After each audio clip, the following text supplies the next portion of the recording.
அது என்ன surprise management? Surprise ஆச்சே, சொல்ல மாட்டேனே. நீ எதுக்காக வந்தியோ அதை செஞ்சு முடிக்கணும். என் அக்காவுக்கு நீங்க என்ன உயிர் மாமா. அங்க இருந்து வந்ததுனால அவ உங்க நினைப்பாவே இருக்கா.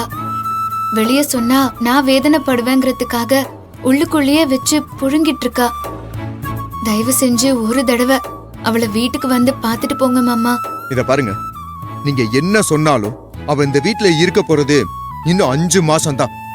அதையே என்னால கேரண்டியா சொல்ல முடியாது. அவளுக்காக நீங்க என்கிட்ட பேசிட்டு இருக்கதெல்லாம் வேஸ்ட் தான். என்னால என் முடிவை மாத்திக்கவே முடியாது. இல்ல மலர், நீ என்ன சொன்னாலும் நான் என் முடிவில் உறுதியா இருக்கேன்.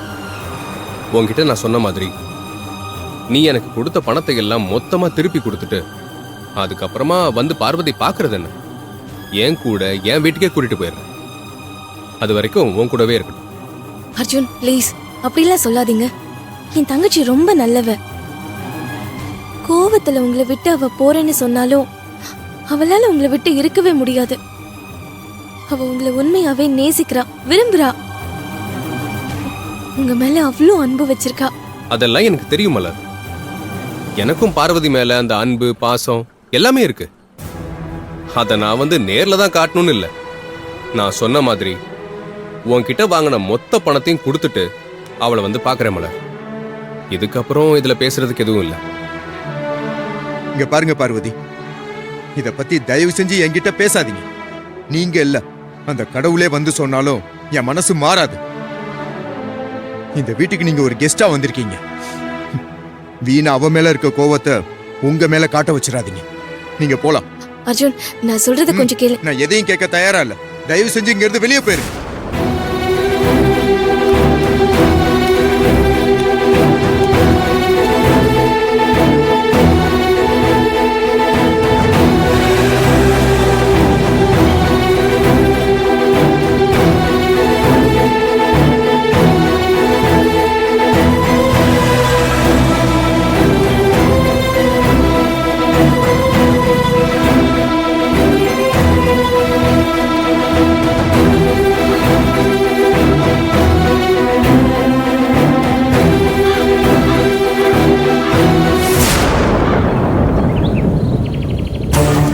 நான் எப்படியாவது உங்ககிட்ட வாங்கின பணத்தை திருப்பி கொடுத்துறேன்.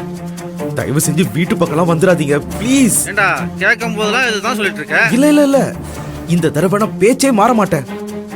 எனக்கு கொஞ்சம் இன்னைக்கு ஈவினிங் வரைக்கும் டைம் கொடுங்களேன் ப்ளீஸ். நான் கண்டிப்பா உங்ககிட்ட வாங்கின 10 லட்சத்தை கொடுத்துறேன். இத பார், சொன்ன மாதிரி சாயந்தரத்துக்குள்ள பணம் வரலன்னு வச்சுக்க, அப்புறம் வீட்டுக்கு வந்து பிரச்சனை பண்ணிடுவேன். ஜாக்கிரதை. ஹலோ ஹலோ,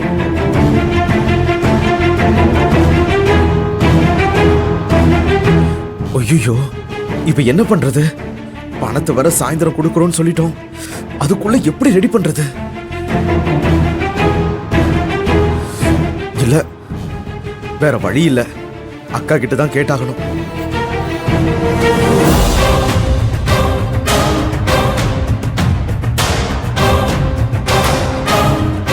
அக்கா அக்கா. டேய் சிவா, என்னடா பதட்டமா வர? அக்கா எனக்கு அர்ஜென்ட்டா ஒரு 10 லட்சம் ரூபா வேணும்க்கா, ரெடி பண்ணி கொடுக்கா. என்னது 10 லட்சமா? ஏண்டா ஏதோ 10 ரூபாய் 20 ரூபாய் கேக்குற மாதிரி 10 லட்சம் ரூபாய் வேணும்னு அசால்ட்டா கேக்குற? நான் என்ன பேங்க் வச்சு நடத்திட்டு இருக்கேன்?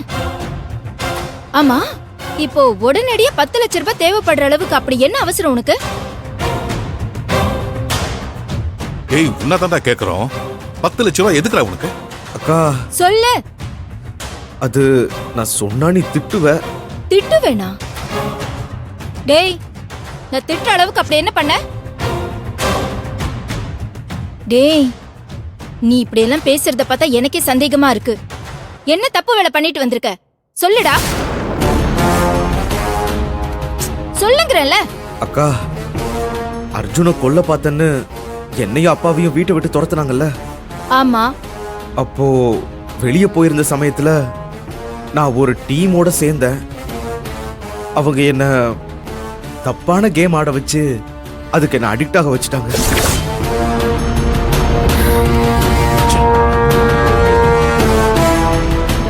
போவி. அக்கா, அதுல ஒரு 10 லட்ச ரூபாய் லாஸ் ஆகி வெளியே கடன் வாங்கி தான் கொடுத்தேன். அந்த கடனை கொடுத்தவன் இன்னைக்கே பணத்தை கொடுக்கணும், இல்லனா வீட்டுக்கு வந்து பிரச்சனை பண்ணுவேன்னு மிரட்டுறாங்கக்கா. டேய், ஏண்டா அறிவு கெட்டவனே, ஏற்கனவே இங்க நடந்த பிரச்சனை போதாதுன்னு நீ வேற புது பிரச்சனை இழுத்துட்டு வந்திருக்கியா? ஏண்டா இப்பதான் கஷ்டப்பட்டு அது இதுன்னு டிராமா பண்ணி இந்த வீட்டுக்குள்ள உங்க 2 பேரையும் வர வச்சேன். இந்த சூழ்நிலையில செண்பகவல்லி அம்மாவுக்கு திரும்பவும் இப்படி ஒரு சதியில சிக்கி பிரச்சனையில மாட்டிக்கிட்ட விஷயம் மட்டும் தெரிஞ்சது, திரும்பவும் உன்னை வீட்டை விட்டு வெளியே அனுப்பிடுவாங்கடா. டேய் என்னடா சிவா, நீ பண்ண வேலையால என்னையும் தானடா அவங்க வெளியே அனுப்புவாங்க. ஏன்டா அப்படி பண்ணி தொலைச்ச? ஐயோ கடவுளே, உங்களால நான் இன்னும் எவ்வளவு பிரச்சனை தான் சமாளிக்கிறதுனே தெரியலையே.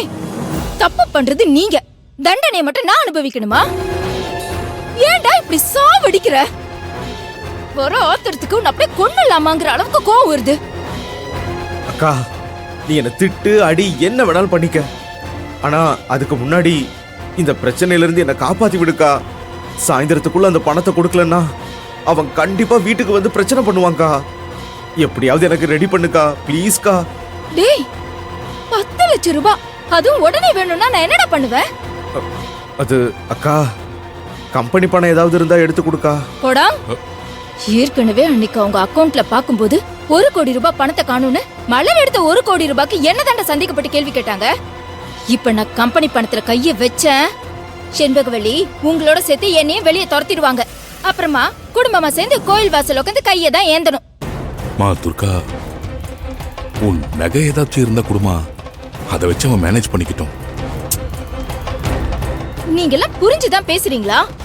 நான் இப்ப என்ன பண்ணாலும் மாட்டிக்குவேன். நாளை பின்ன அவங்க என் நகை எங்கன்னு கேட்டா என்ன சொல்ல சொல்றீங்க? எனக்குன்னு வந்து சேர்றீங்க பாருங்க, பிரச்சனை உண்டாக்குறதுக்குனே. உன்னெல்லாம் மா துர்கா, இப்போதைக்கு இவனை திட்டுறதுல எந்த பிரயோஜனமும் இல்லம்மா. பிரச்சனையை சரி பண்றதுக்கு ஏதாவது யோசிமா. ஷோ, நான் என்னத்தை யோசிக்கிறது, எனக்கு தலையே சுத்துது.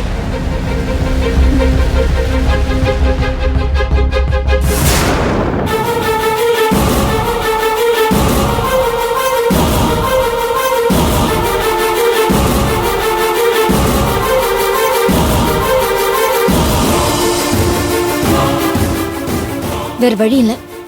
டேய் அக்கா. வா, நான் சொல்ற மாதிரி பண்ணு. துர்கா, என்னமா பண்ண போற? வேற என்ன பண்றது? செண்பகவல்லி அம்மா லாக்கர்ல இருந்து தான் எடுக்கணும். அவங்களுக்கு தான் எவ்வளவு நகை வச்சிருக்காங்க என்ன வச்சிருக்காங்கன்னு எதுவுமே தெரியாது. வா.